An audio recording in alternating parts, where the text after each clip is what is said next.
This Melbourne car owner's eldest brother encountered a sharp rock while driving on a wilderness road. Punctured the air shock absorbing skin of the Audi A8, causing it to suddenly explode. Telephone Consulting Quality Assurance Company said that it can only be replaced with a new shock absorber.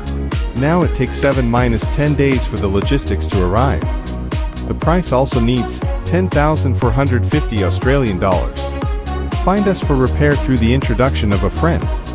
After watching the video, discover our environment, price and professionalism finally chose us.